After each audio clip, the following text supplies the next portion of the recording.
नमस्कार साथियों, मैं Sohan Kumar Prajapati art bye Sohan sir YouTube channel पर आप सभी लोगों का स्वागत करता हूं। हम इतिहास के अति महत्वपूर्ण सेट करेंगे। कुल टोटल 4 सेट पढ़ेंगे हम, जिसमें से आज एक सेट को पढ़ लेते हैं। ऐसे करके मैं आपको सभी का इतिहास, राजनीति, हिंदी, भूगोल और अर्थशास्त्र सभी विषयों को पढ़ा दिए जाएंगे 4-4 सेट।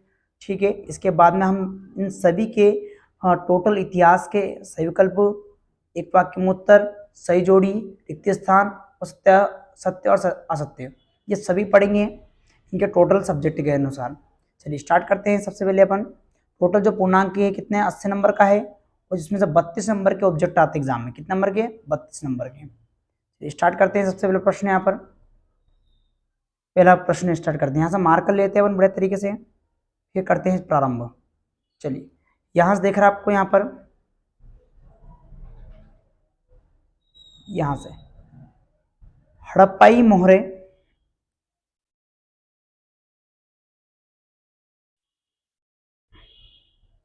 हड़प्पाई मोहरे किस वस्तु की बनी होती थी?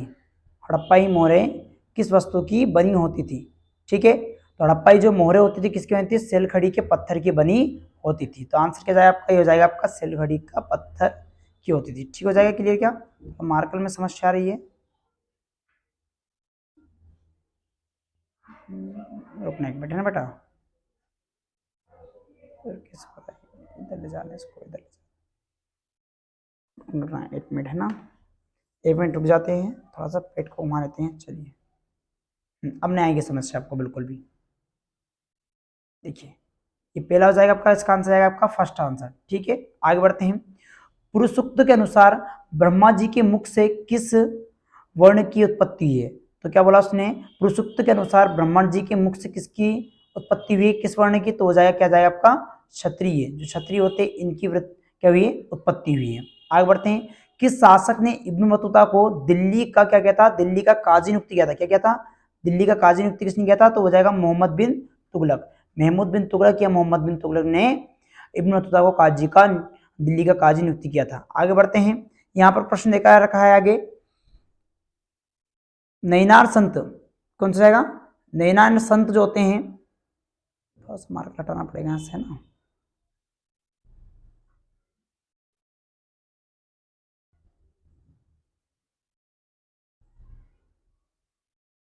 रुकना एक मिनट बेटा ना। चलिए आगे बढ़ते हैं, थोड़ा सा समस्या आ रही है। नैनार संत की बात करते हैं। नैनार जो संत है इनकी बात करते हैं कि नैनार संत किसके उपासक थे, ये किसकी उपासना करते थे? तो नैनार जो संत थे वो किसकी उपासना करते थे? वो करते थे किसकी? भगवान शिव की। किसकी करते थे? जाएगा भगवान शिव की। भगवान शिव की क्या होते थे आपके? नैनार संत उपासक थे, ये उपासना करते थे। आप समझ लीजिए कि ऐनार किसके संत के उपासक थे? तो वो थे भगवान विष्णु के। आगे बढ़ते हैं।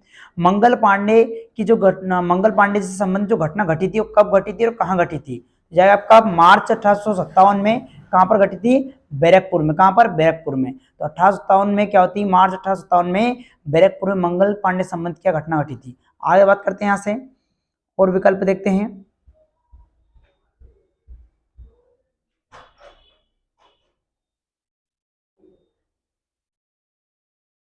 थोड़ा सा समय लग सकता है इन चीजों में। आगे देखिए यहाँ से देखते हैं आगे प्रश्न, छठा प्रश्न देखते हैं। अब छठे प्रश्न की बात करते हैं यहाँ से, तो हम देखते हैं आगे इसमें, संथाल विद्रोह का नेता कौन था? है ना, संथाल विद्रोह। संथाल विद्रोह का जो नेता था कौन? आपसे पूछ ले तो कौन हो जाएंगे यहाँ पर? संथाल विद्रोह का नेता की पूछते हैं। यहाँ देखिए संथाल विद्रोह का नेता कौन था, है ना। देखिए संथाल विद्रोह का जो नेता था वो सिंधु माझी था। कौन था? सिंधु माझी। कौन था आपका? सिंधु माझी क्या था? संथाल विद्रोह का नेता था। आगे बढ़ते हैं अपन। सिंधु घाटी सभ्यता में, सिंधु घाटी सभ्यता में क्या होता है आपका? सिंधु घाटी सभ्यता में नालियों और सड़कों का निर्माण किस पद्धति से होता था? होता है आपका कौन सी? ग्रिड पद्धति। कौन सी थी? ग्रिड पद्धति। ग्रिड ग्रिड पद्धति। कौन सी पद्धति जाएगी? ग्रिड पद्धति जाएगी। आगे बात करते हैं यहाँ पर, राक्षसी हिडम्बा की पत्नी थी। जो राक्षसी हिडम्बा किसकी पत्नी थी? वो थी भीम की। किसकी थी? भीम की। क्या थी? भीम की पत्नी कौन थी? हिडम्बा। तो भीम की जो पत्नी का नाम क्या था? हिडम्बा था। हो जाएगा क्लियर क्या? आगे बढ़ते हैं। गौतम बुद्ध के प्रथम उपदेश कहां पर दिया था गौतम बुद्ध ने? वो दिया था सारनाथ में। कहां दिया था? सारनाथ में गौतम बुद्ध ने प्रथम उपदेश दिया। सारनाथ, सारनाथ में गौतम बुद्ध ने क्या था? प्रथम उपदेश दिया था। आगे बढ़ते हैं। रीला की जो पुस्तक है वो किसने लिखी थी? तो जानते हैं इब्न बतूता ने। किसने लिखी थी? रीला पुस्तक के लेखक कौन था? Ibn Battuta. कौन था? Ibn Battuta. थोड़ा सा मार्कर में दिक्कत आ रही है, लेकिन इब्न बतूता इसका आंसर आएगा। आगे बढ़ते हैं। इसका देखिए थोड़ा डार्क कर लेते हैं अपन। चलिए अब नहीं आएगी समस्या आपको, है ना? बिल्कुल भी। अच्छा, बादशाह नामा, ये बादशाह नामा ग्रंथ किसने लिखा था? तो लिखा था, किसने लिखा था? आपका शाहजहां ने। किसने लिखा था? ये बादशाह नामा ग्रंथ लिखा था किसने? शाहजहां ने। किसने लिखा था? शाहजहां। शाहजहां ने क्या लिखा था? बादशाह नामा ग्रंथ लिखा था। इसके बाद बात करते हैं यहाँ पर इस्तेमारी बंदोबस्त लागू कब हुई थी? 1793 में। कब हुई थी? 1793 में इस्तेमारी बंदोबस्त प्रथा थी, इसकी थी 1793 में प्रथा प्रारंभ हुई थी। आगे बढ़ते हैं। समझने की उम्मीद है, समझ में आ रहा होगा सारी चीजों को। आगे से पेपर देखते हैं। देखिए इसके बाद पढ़ेंगे हम, क्या पढ़ेंगे? यहाँ से पढ़ेंगे सही जोड़ी। ठीक है, रुक जाइए 1 मिनट, यहाँ से साफ कर देते अपन।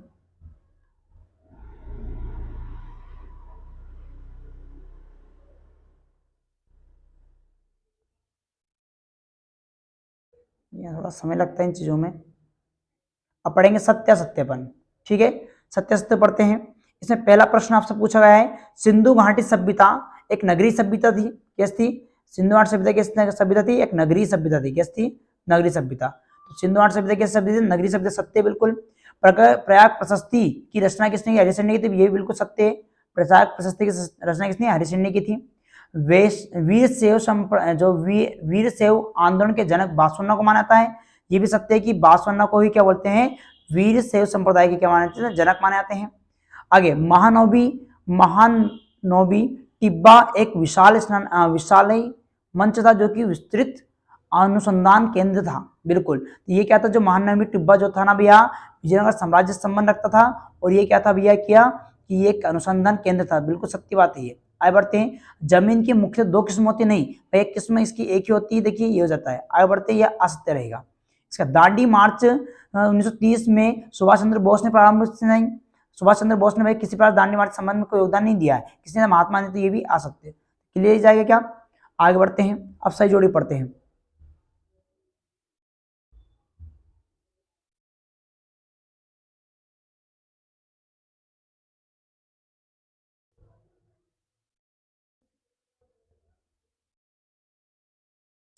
सही जोड़ी पढ़ते हैं यहां से ना। देखिए आपसे पूछा जाएगा यहाँ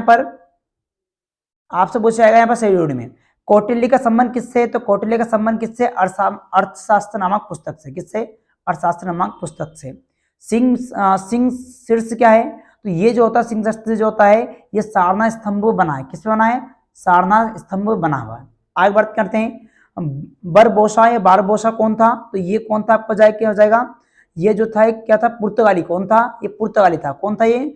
पुर्तगाली था। कौन था ये? पुर्तगाली था। हो जाएगा क्लियर क्या? आगे बढ़ते हैं। अमर नायक का संबंध किससे?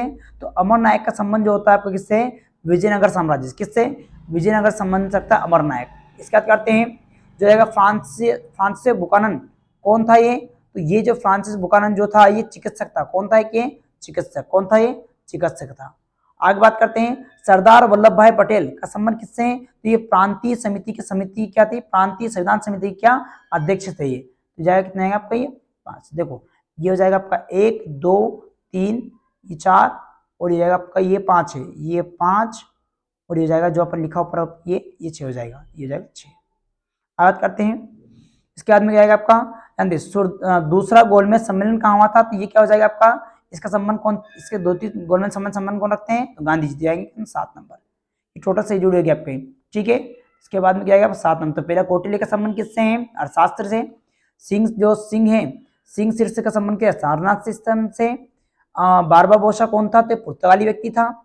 अमर नायक का संबंध किससे? विजयनगर साम्राज्य से। इसका फ्रांसीसी बुकानन कौन था? तो ये चिकित्सक था।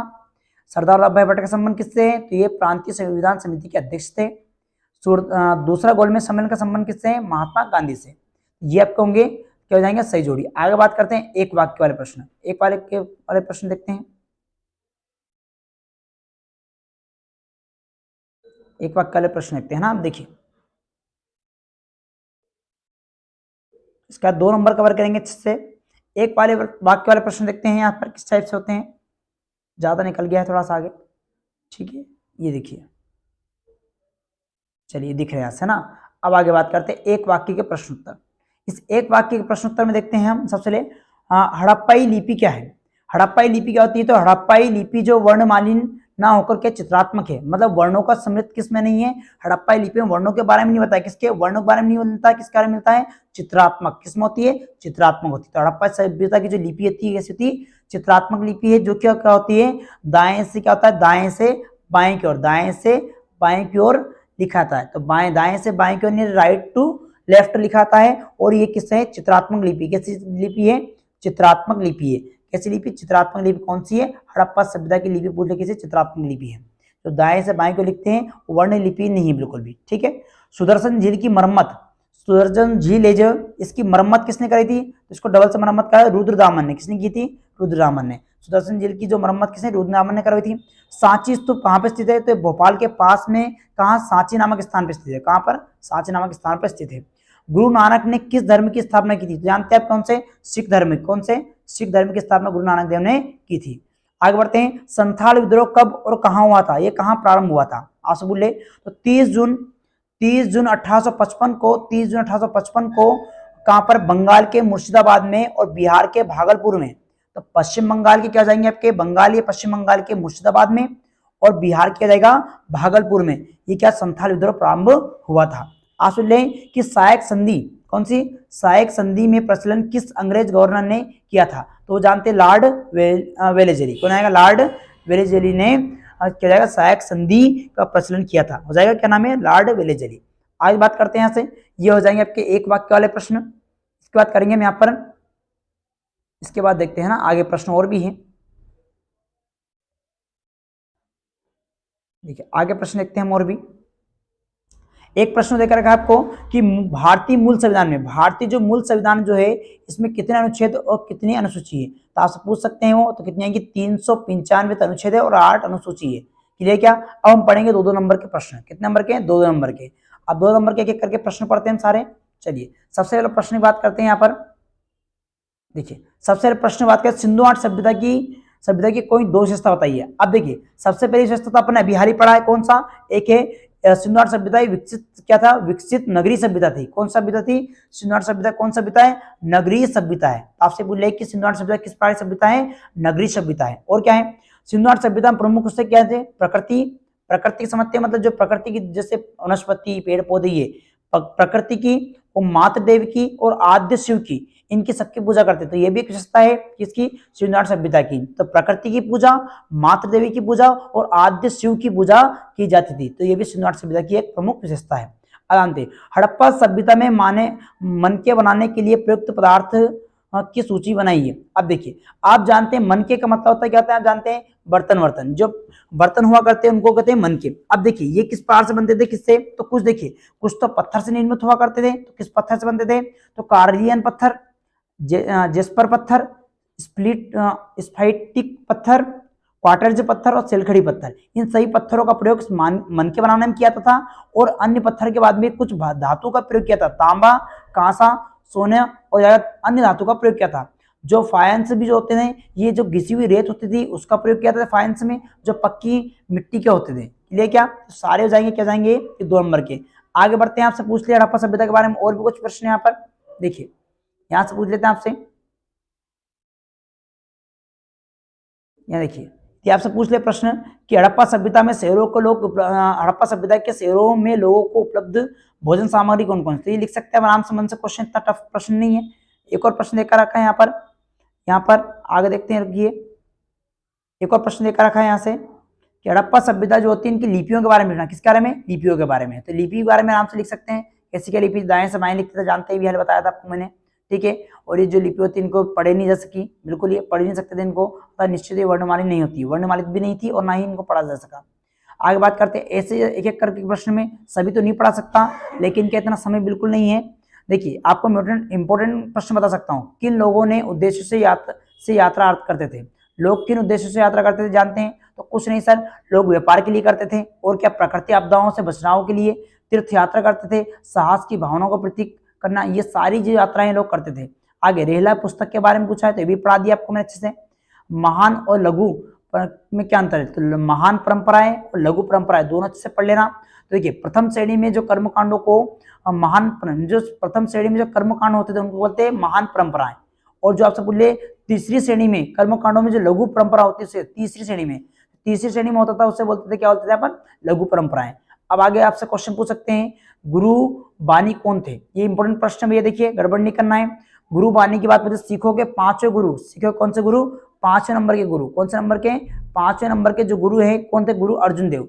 सीखोगे पांचवें जो गुरु है अर्जुन देव ने बाबा गुरु नानक और उनके चार उत्तराधिकारी कौन है, बाबा फरीद, रविदास और कौन जाएंगे आपके, कबीर। ये सभी क्या होते हैं, आदि जो ग्रंथ, आदि ग्रंथ साहिब के तहत चलते संकलित करते हैं, इनको गुरु बानी कहते हैं। कुल मिलाकर सिखों के पांचवें गुरु अर्जुन देव और उनके क्या होते हैं, बाबा गुरु नानक देव, उनके चार उत्तराधिकारी, इन सभी को मिलाकर क्या कहते हैं, गुरु बानी कहते हैं। आगे आपसे पूछ सकते हैं, विजयनगर साम्राज्य में, विजयनगर साम्राज्य के शासनकाल के मंदिरों का निर्माण किस प्रकार से होता है, ये क्यों रुचि रखते थे, ठीक है, क्या कारण है इसका। तो आपसे क्वेश्चन पूछ लें यहाँ पर, तो हम बता देते हैं एक एक करके क्वेश्चन। यहाँ पर देखिए इंपॉर्टेंट क्वेश्चन में सारे तो नहीं पढ़ा सकता क्योंकि समय ज्यादा नहीं है। विजयनगर साम्राज्य के शासन की मंदिर निर्माण में रुचि का क्या कारण था, ठीक है, मंदिर क्यों निर्मित करते थे, ठीक है, तो ये पढ़ लेना एक बार। हजार राम मंदिर की व्यवस्था बताइए, तो मैंने आपको पढ़ाया ही है क्लास में, ठीक है। आगे बढ़ते हैं यहाँ पर, आगे प्रश्न देख लीजिए और भी थोड़ा सा, मैंने ऑब्जेक्ट से विकल्प कवर करवा दिए आपको। देखिए रुक जाइए, 2 मिनट रुक जाइए, कुछ प्रश्न देख लीजिए आप बस, कौन कौन से हैं आपसे। खुद काश्तकार, 11 प्रश्न, खुद काश्तकार क्या होता है और पाही काश्तकार किसे कहते हैं, ये पढ़ाया मैंने आपको। पहाड़ी लोग किसे कहते हैं, ये भी पढ़ा दिया आपको मैंने। इसके बाद में आगे बढ़ते हैं, सब इंपोर्टेंट प्रश्न के। बुकानन कौन था, ये पढ़ा है। बटाईदार किसे कहते हैं, ये भी एक कौन है, इसे भी पढ़ा दिया मैंने आपको। गांधी जी ने चरखे के बारे में क्या, गांधी जी को चरखे से क्या क्या लाभ हुआ था, तो आम जनता को क्या था, रोजगार मिला था। 18 की क्रांति की विद्रोह कब और कहाँ हुआ था, जो जानती हो सब, 10 मई 1857 को मेरठ छावनी से चालू होता है क्या आपका 18 क्रांति, बताइए आपको मैं सारे। इसके बाद बात करते हैं संविधान के, क्वेश्चन नंबर 14 सकता है, कौन सा संविधान, भारतीय संविधान कब सूत्रपात किया गया था और कब उसको लागू किया, तो जानते हैं 26 नवंबर 1949 को इसका क्या हुआ था, सूत्रपात किया। मतलब इसको बस खाली जिक्र, मतलब मान लीजिए नामांकन किया, मान लीजिए इसको मतलब बताया गया था 26 नॉर्मल रूप से, मतलब क्या होता है कि कुल मिलाकर बाद को नामांकित किया गया या अंगीकृत किया गया था।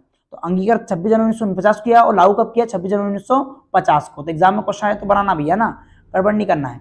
आगे बात करते हैं, संविधान सभा के अति महत्वपूर्ण भूमिका निभाने वाले 6 सदस्यों के नाम लिखिए। तो आप यदि प्रारूप समिति पढ़ी हो तो उसके सदस्यों के नाम आप लिख सकते हैं, ठीक है। आगे बात करते हैं यहाँ पर, इसका देखिए यही प्रारूप समिति के हैं, इसमें देखा है तो चाहे तब जो महान जो क्रांतिकारी थे उस समय के, जो 1947 के बाद के, उनके नाम सारे के लिख सकते हैं। उद्देश्य प्रस्ताव, ये भी सिंपल ही है, ये भी एक बार देख लेना। इसके बाद में जो प्रश्न है, ये मातृवंशी पितृवंशी, मातृ वंशात्मक पितृवंशात्मक क्या है, महिला की दशा किस प्रकार थी, ये सारे जो प्रश्न है ये 2 नंबर के प्रश्न है। आगे देख लेते ऊपर यहाँ पर, और कुछ 1-2 प्रश्न और हैं जो कि देख लीजिए 3-3, 4-4 नंबर के प्रश्न है, ठीक है। तो आपसे पूछ ले कि स्तूप किसे कहते हैं, स्तूप को कैसे बनाए जाते हैं, ये भी पढ़ाया है मैंने आपको, नोट्स में दिया है। इसके बारे में आप जानते हैं, सांची स्तूप के बारे में और अमृत स्तूप के बारे में पूछ सकते हैं आपसे। इसके बाद की बात देखिए, रुकना 1 मिनट भी है ना, थोड़ा सा यहाँ पर रुक जाइए 1 मिनट है ना। आगे देख लेते हैं यहाँ पर और भी कुछ प्रश्न जो 4 नंबर के। कमल महल के बारे में विशेषता बताइए, या बोलती है लोटस महल या टेम्पल के बारे में ये विशेषता बताइए, ये भी आ सकता है। एक बार देख लेना इसको बस खाली में क्वेश्चन आंसर, आप रोक के स्क्रीनशॉट ले लेना भी है ना। 1800 क्रांति में जो 1800 क्रांति हुई थी उनमें प्रमुख क्रांतिकारियों के बारे में पूछ सकते हैं आपसे, ये उनके केंद्र के बारे में पूछ सकते हैं, ठीक है। ये आप देख लेना एक बार प्रश्न सारे के सारे। इंपोर्टेंट लिंगायत भी पढ़ाया है मैंने आपको अच्छे से, ये आप एक बार देख लेना, सब पढ़ा दिए। ये मैप आएगा भैया तो मैप एक बार दिखा देता हूँ आपको अच्छे में, ठीक है, मैप देख लीजिए आप। गांधी जी के ऊपर भी निबंध में तो बात की बात है, लेकिन आप मैप देख लेते 4 नंबर के लिए, ठीक है। आपसे पूछा जाएगा यहाँ पर सबसे पहले तो कि कहाँ पर कौन कौन सी चीज है। आपसे गांधार पूछे तो गांधार कहाँ पर है, ये दिख रहा होगा आपको यहाँ पर, गांधार कहाँ पर है, तो गांधार दिख रहा है यहाँ पर, देखिए ये जो गांधार जो पाकिस्तान में स्थित है ये, ठीक है, कहाँ पर है, पाकिस्तान में, ये देखिए ये पाकिस्तान में है पूरा। आगे बात करते हैं यहाँ पर इसके बाद में,